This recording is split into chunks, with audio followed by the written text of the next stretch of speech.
बालेश्वर में किट और किस पक्षर रविवार मिनी माराथन अनुष्ठित हो जाइछि। किट और किस 2016 मसीह लगातार मिनी माराथन आयोजन करुछि। किट और किस प्रतिष्ठाता डॉक्टर अच्युत सामंत आह्वान क्रमे षष्ठ मिनी माराथन 2024 बालेश्वर गांधी स्मृति भवन परिसर बाहरी परमिट पड़िया निकट में पहुंची। समस्तों शिक्षा भली महत उद्देश्य बालेश्वर तथा आखपाख अंचल 200 ऊर्ध्व युवक छात्र युवती और बुद्धिजीवी गणदौड़ सामिल होते।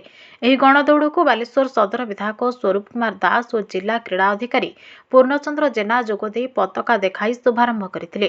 ପରେ ବାଲେଶ୍ୱର ପରମିଟ୍ ପଡ଼ିଆରେ ଏକ ସାଧାରଣ ସଭା ଅନୁଷ୍ଠିତ ହୋଇଥିଲା, ଯେଉଁଥିରେ ବିଧାୟକ ସ୍ୱରୂପ କୁମାର ଦାସ ଓ ବାଲେଶ୍ୱର ଭଦ୍ରକ କେନ୍ଦ୍ରୀୟ ସମବାୟ ବ୍ୟାଙ୍କର ସଭାପତି ଗଣେଶ ପ୍ରସାଦ ଆଚାର୍ଯ୍ୟ ମହାପାତ୍ର ଯୋଗଦେଇ ଅଂଶଗ୍ରହଣକାରୀମାନଙ୍କୁ ପ୍ରମାଣପତ୍ର ବଣ୍ଟନ କରିଥିଲେ।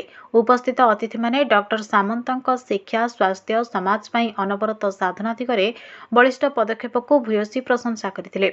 ଏହି କାର୍ଯ୍ୟକ୍ରମକୁ ହେଲ୍ପିଂ ସୋସାଇଟି, ମୁଁ ତୁମର ସାଥୀ, ୱାଓ କ୍ଲବ, ସମାଜସେବୀ ସଂଗଠନ ଓ ସିଦ୍ଧି ବିନାୟକ ପବ୍ଲିକ ସ୍କୁଲର ବହୁ ଛାତ୍ର, ଯୁବକ ଓ ସମାଜସେବୀମାନେ ଯୋଗଦେଇ ସଫଳ କରିଥିଲେ।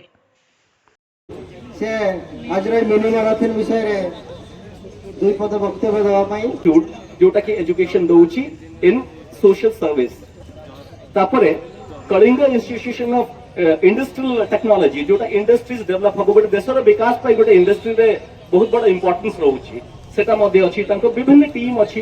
हम धन्यवाद देबी आशुतोष को जो एभली भाव रे ऑर्गेनाइज करि पारुची। आ ताठु बड़ कथा होची आपण माने जे आछुंती सकाळटू थरे आपण माने टाळी आइजो।